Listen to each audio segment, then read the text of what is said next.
grâce au centre d'accueil provisoire qui commence à fonctionner aujourd'hui, grâce aux 78 centres d'accueil et d'orientation partout en France, aujourd'hui, la France est capable de proposer à chaque migrant de Calais une solution digne.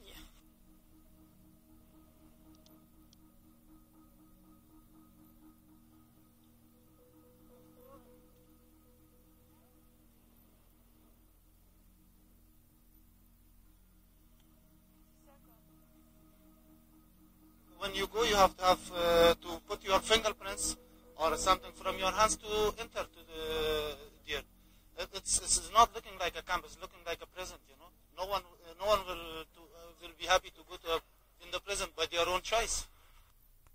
The ages are as varied as the backgrounds in this class. Students in their 20s or 40s from France or Russia, all learning the same language, Hebrew. They are new immigrants to Israel, part of the largest wave of Jewish immigration from Western Europe to Israel since 1948. French Jews are leading that wave. After the attack on the kosher supermarket in Paris a year ago, where 4 Jews were killed just days after the Charlie Hebdo attack, many French immigrants say they felt increasingly unsafe. Yoav Kriv's friend was killed in that attack. I was not good, really not good. And talking to my mom, I said, we must go to Israel. And this is where you will continue your life. Yeah, of course. This is home for you. Yeah. Many, like Kriv, have made their home in Ashdod, a city in southern Israel. Here, you are as likely to hear French on the streets as Hebrew. The cultural center here in the heart of Ashdod, right near City Hall, looks an awful lot like the Louvre. And across the street is Café Lyon, a popular meeting spot for the French community here in the city. Sitting here at this French cafe in Ashdod, it's quite stunning. All the conversations you hear around me are in French. The entire menu is in French, and on the window outside it says in French, Joie de vie, the enjoyment of life. And that's what French Jews like Charlie Dahan say they're looking for, a place to combine their old home with their new one. We've tried to preserve our culture here, he says. It's very important to hold on to that. When you've lived in a different country for 30 or 40 years, we bring our old culture with us and try to combine it with the new one. Reminders of why they left continue to this day. A Jewish teacher was attacked last week in Marseille in an ISIS-inspired attack, and the city's chief rabbi told Jews not to wear religious skull caps, called a kippah, on the French streets. According to the EU, the vast majority of French Jews avoid openly identifying as Jewish at least some of the time. A feeling of security here that no longer exists in France, he says. 20 years ago maybe there was, but since the year 2000, it's gone. The idea of Israel has always been that Jews anywhere have a home here. But what of the place these newcomers have left behind? One French leader expressed the fear that France would no longer be France without a group of its native sons. Oren Lieberman, CNN, Ashdod. China now, where the state-run Xinhua news agency is reporting rescuers have found 8 workers in a collapsed mine.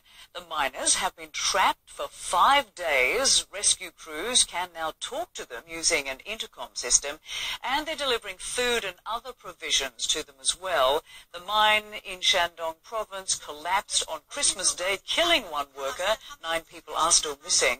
The rescuers have not been able to reach the miners as yet. Investigators are working to find out what caused that collapse.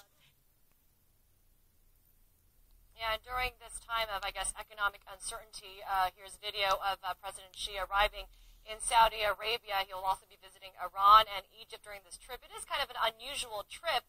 I just wanted to get your take on that. I can't imagine that it's a coincidence that President Xi will be visiting Iran as well as the international sanctions were lifted. That's exactly right. So international sanctions are just lifted. Of course, it makes sense that he's going to go to Iran. China is already in a pole position in its relations with Iran because they maintained such strong relations in many, many ways, even during the time of sanctions. And now they want, now that the economy is opening up, there's going to be a lot more opportunity for deals, and China wants those deals. At the same time, they don't want to get sucked into this fight between Iran and Saudi Arabia, and that's why he's also going to Saudi Arabia. It's very interesting. China imports about 60% of its crude oil. Of that, more than half comes from the Middle East, and Saudi Arabia is the biggest supplier, but But Iran, now that it's going back online, is also going to be an important supplier, and China wants to make sure that it can diversify its sources of oil, but it's in a tough position because it has an economic dependence, but the United States, of course, plays a much more significant military and strategic role in the Middle East. And China really, historically, has left the politics of the Middle East to other members of the Permanent Council at UN, haven't they? I mean, China, the likelihood of China trying to mediate anything political between Iran and Saudi Arabia has got to be off the table, doesn't it? This is, as you said, about diversifying economically. Right. That's exactly right. In many ways, China has been a free rider. They've benefited from the role that others have played in the Middle East. At the same time, when China looks at what the United States has done with some very botched operations, particularly in Iraq, they know that if they're going to maintain this dependence on Middle Eastern oil, which they're likely to do, that they need to step up and play a more significant role. So it's a very tough situation for them because they don't know how to do it. They're afraid of doing it. But if they don't do it, there could be a significant disruption that would have major implications for their economy.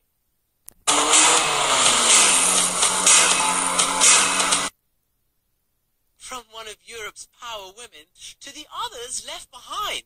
The World Economic Forum released its Global Gender Gap report this week, finding that women are a decade behind when it comes to pay, only now earning the same as men did in 2006 for the same work. And as the great and the good highlight the gender gap once again, we take a moment to highlight the gender gap right here at this year's forum. Many of the main panels either had no women or one token woman, as a meager 17% of those at this year's summit are women. It is higher than previous years, but still a rather damning indictment of how long it seems to be taking to get parity at the top.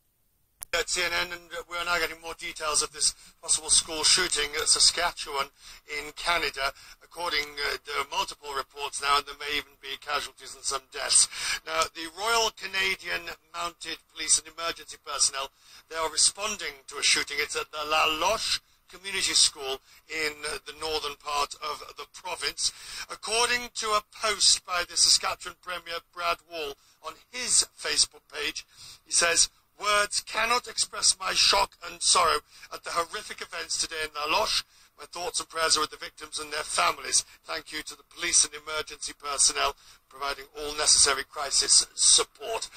We don't know at the moment the size, the scale. We don't know the casualties or indeed if there are fatalities. As the hours move forward, we will get more details. But there is a serious shooting incident at a school in Canada, and we'll bring you more details as we get them.